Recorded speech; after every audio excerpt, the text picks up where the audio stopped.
Well, what is going on, everyone? Welcome back to Kitchen Table TCG. My name is Louie. I hope you're having yourself a fantastic day. Today, we're going to take a look at the Sorcery Contested Realm Create Your Own Card contest that is going on. I think this is super cool. I absolutely loved the video that Eric and Jesse did where they played Eric's Realm Eater, which is like a not released card, hand drawn, and awful handwriting by Eric, where they played a game against Jesse, and he actually played with this Realm Eater, which was a really crazy avatar that negated lands and stole things and did ugly stuff.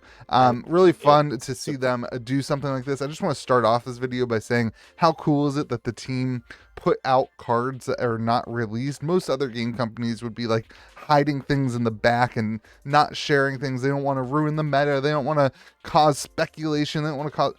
This team understands fun, and I thought this video was a ton of fun. I didn't love the ending. I'm not gonna spoil it for you. I didn't love the ending, but it was a lot of fun watching them play and watching Jesse try to play against these cards that were overpowered as heck. But it was a really cool game. So go check that out. But then they put out this whole cool thing on Facebook where you can create a card. And they've got some rewards and stuff. It's not about the rewards. I just think it's really cool engagement with the community where you can create your own card. And so I wanted to share my card that I put out there to create. And then I wanted to go through my 6 or 7 favorites from the community that I've seen thus far. So a really cool idea, Sorcery. I love the gameplay. I hope that we see, I really hope we see this Devoured Realm card or something, the Realm Eater card, as like a curio or something in one of the next sets, or a promo card or something. I just think it could be super cool to get it out there for people in its current state, because this is a really cool thing that I think a lot of people resonated with and enjoyed seeing. So, all right, let's go. I'm going to show you guys my card. So my card is a 4-player game mode type card that actually gets played in the middle of the 4-player game boards. You guys saw at gamegrove.gg, I've got these 4-player playmats that are different size for playing for 4 players. And this is a custom card that I kind of created that we've been testing out a little bit locally, just another little game mode for 4 players. So it takes the Service and Chains, and it gives you and everybody else that's playing control over the Service and Chains, and we created the Chain Chomp Cerberus, and this is the same power as a regular Service and Chains 5. This is a unique demon on a slightly larger leash. So the idea here is that the Chain Chomp will drop in the middle, and then you'll get to control it. It starts the game in the center square and may only be moved by activating one of the 4 levers in the realm. So the idea is the Chain Chomp is connected to 4 levers, and it's trying to go everywhere, but the levers are holding it back, and it untaps at the beginning of each turn. And then we've got 4 Cerberus levers that will spawn. They spawn at the beginning of the game behind the avatars. So this is our starting spot on the 4-player playmat. We kind of made it a little bit bolder for you.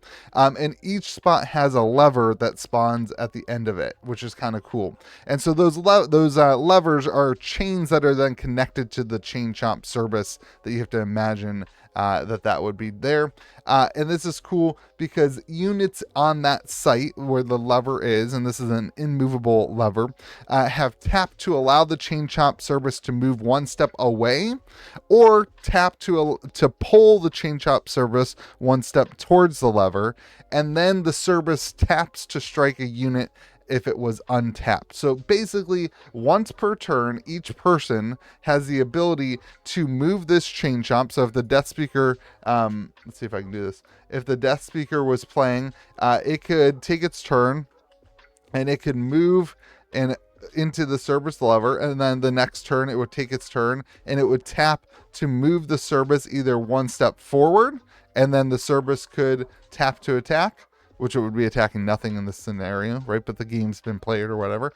Or the Death Speaker could tap to move the Cerberus 1 step towards him if they wanted to hit something that was here in the center square. Now, keep in mind, the whole time, the Sorcerer has also been doing this. and it taps the lever. And so now the service is here. So now if the Death Speaker taps to move the lever, it's actually going to move it here. So it creates this 4-player, interaction where maybe the sorcerer and the Death Speaker are working together to try to accomplish something here, or they're pushing it away to try to get it over here on something. And it creates this kind of politicking in the game. So I'm hoping to have a gameplay footage at some point of this. We're still working out some of the intricacies and delicacies before we put out a video, but I wanted to share mine. I was really excited about it. I thought it was really cool. And I love the idea of creating different ways to play this game with different people who may or may not have decks and that kind of stuff. So this has been a lot of fun, and I wanted to share mine,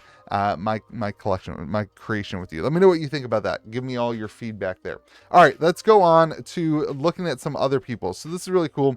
They've got some blank cards that they're giving away. I think the top 6 people or whatever get it. Yeah, top 12 submissions, 6 spells and 6 atlases chosen by the Eric's Curiosa team. Blank sample cards, really cool. All right, these are not in any particular order. These are just some of the ones that I picked that I really liked. And shout out to some of these people who the art is so freaking good.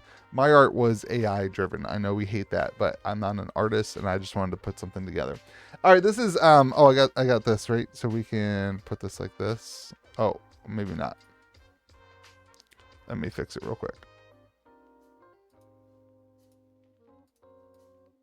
There we go. So this is Nate Smith's. This is cool. Blood Cult Leader. This is a 4 with 3 threshold. Unique mortal leading sheep to slaughter. Spellcaster. Nearby enemy minions with power 3 or less may be sacrificed by your spells. So this is really cool. I love the idea of having different ways to get around the spell sacrificing negatives in sorcery. Like Grandmaster Wizard on the Geistwood is really a cool thing with Pact with the Devil. There's a lot of really cool things. I like this, the idea of using your enemy minions as, fodder for your spells. I just thought was really, really cool. I think it's a good scale here at unique. Having more than one of these in a deck would be completely overpowered. I think maybe the power being 3 is a little bit much. I think maybe we could go, you could scale that back to something like the Grandmaster Wizard, where it doesn't really do any damage when it's attacking. It just gets that really cool ability. But nonetheless, a really, really cool card with a ton of flavor. And that, I don't know what that artwork is. That artwork is awesome. Oh, art was generated with AI as a placeholder. Yeah, of course. So a lot of AI art being used in these. I think that's fine. It's just people giving away cool ideas. All right, here's Marco's, the Grandmaster Alchemist. This card seemed pretty ridiculously powerful, but again, it's an elite and it costs 5. It has 2 threshold and it doesn't do anything else other than block free, right? On Genesis, you get to search your spellbook for a potion, reveal it and put it into your hand, then shuffle. And then whenever you sacrifice a potion, if it's the first time that potion is sacrificed, put it in your hand instead of into your graveyard, and you can play that potion again. The second time you sacrifice the potion, you banish it. So you get multiple uses out of your potions. You get to search for your potions. Seems pretty OP. I like it, but it seems pretty OP. I guess on turn 4 or 5 when you're playing this, maybe it's not too much of an advantage.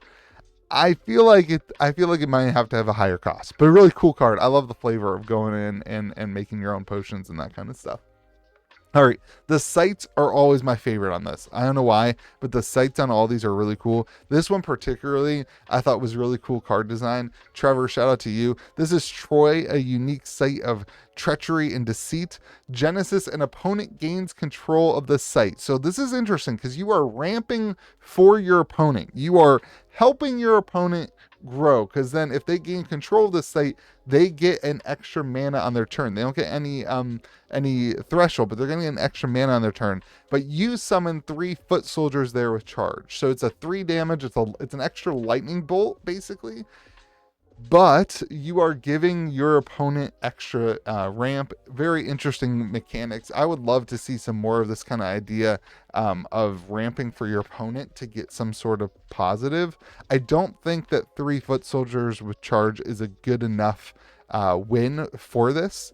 I do agree with Trevor here that it would make for some really good politics in 4-player games, because you could actually work with your friend. You could drop this to them, give them control of the site. but then use the foot soldiers to attack somebody next to them. And so you could work on this in a 4-player. I think that's really cool. So shout out to Trevor for a really cool idea. All right, here's the Impervious Hooter. I think that this is the Grandmaster Wizard's owl, and there were a couple of them that were like this. It was like the Grandmaster Wizard's owl, which is really cool. This is a power 0, 2 air, airborne, a high-flown beast with a unique piercing vision. At the start of your turn, look at both players' next spell. You may put one of them on the bottom of its deck. So really cool. I like the mechanic. I think it's card advantage in this game is very important. For 2, this seems pretty strong, but it is unique. It has airborne and can block, which is cool, and it doesn't deal damage. So again, I think this is a pretty well-balanced card and a really cool mechanic that I think the game will eventually need, and eventually we'll see something like this where you get to bury a card from your opponent's hand or put it into the graveyard, one of the two. I like the Hooter, the idea that the owl's not hurting anything. It's just like tucking it into the library. Pretty cool. All right, let's go on to the Void Well. Again, I love the sites. A unique void site of no return. Adjacent non-void sites provide no threshold. Just a way to wreck the threshold stuff of your opponent. Again, unique here, so it's powerful, but you don't have it that often. I'll tell you what did I play in a game the other day? I got rid of the threshold of my opponent somehow. I don't remember how I did it. And they couldn't cast anything. It was so powerful to get rid of the threshold of my opponents. And they just couldn't cast anything from their hands because they didn't have the threshold. Really cool, really strong cards. And that threshold mechanic, turning that on or off in this game is really cool, because it really limits things for people who get a little greedy in their deck building. All right, 3 more here. We've got the Dense Forest. This is probably, I think, the coolest design in terms of thematic nature. I like that this is an elite. It's airborne minions cannot attack minions on the site, so they're hiding in the rubble. They're hiding under the trees. I really, really like this. I could definitely see something like this popping into the game, where you just have this theme. Jens Helberg, you understand the thematic nature of sorcery. This is the type of card like that sorcery would create. Really, really cool, and I love the hand-drawn art here. This one might be my favorite on the whole thing. An airborne dense force. Airborne minions cannot attack minions on the site. I like that it's an elite. Really good. It's simple, and sometimes the most simple things are the best.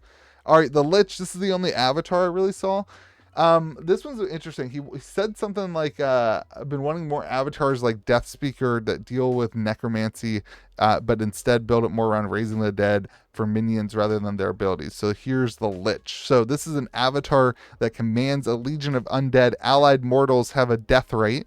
You may pay 2 to summon a ghoul token here. If you're on Death's Door, allied undead have charge. And then it also has plated top bitter, I'll say. So I really, really love the idea and the mechanic of paying mana into things when they die for a death right ability.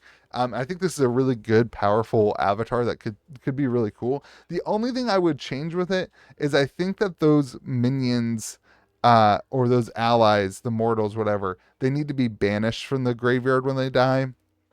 And then I think the ghoul needs to take their abilities. I think that would be a little bit more thematic, where the ghoul is the interaction of the card that's dying. I love the idea though, and I think so. Like when your apprentice wizard dies, you get to bring it back, and you get the apprentice wizard trigger.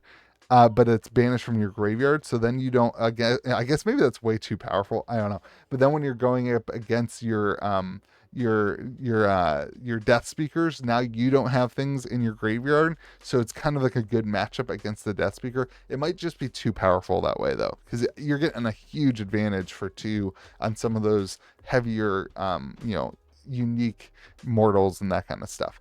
Really cool though, Elliot. I really like this card. I really like the idea of zombies. I have a huge zombie commander deck that I absolutely love, so I would love to see more graveyard shenanigans as well, and I love the idea. Last one is the Pillars of Biski. You guys know I really like the sites. I already said that, Shannon, here. This is a really, really cool one. This is probably my second favorite. Again, simple. It's the simplicity of these things I think is really cool. The art is by him too, by Shannon. That's really cool. That art is incredibly cool. The Pillars of Biski, a unique sight of dystopian dreams. When a minion dies at a nearby location, deal 1 damage to each player. I assume that would need to be rewritten to be Avatar. But I really like that. The idea that like you've got this huge site and everything in the 9 squares, whenever it dies, it deals a damage to each person. Really, really good for an aggro player.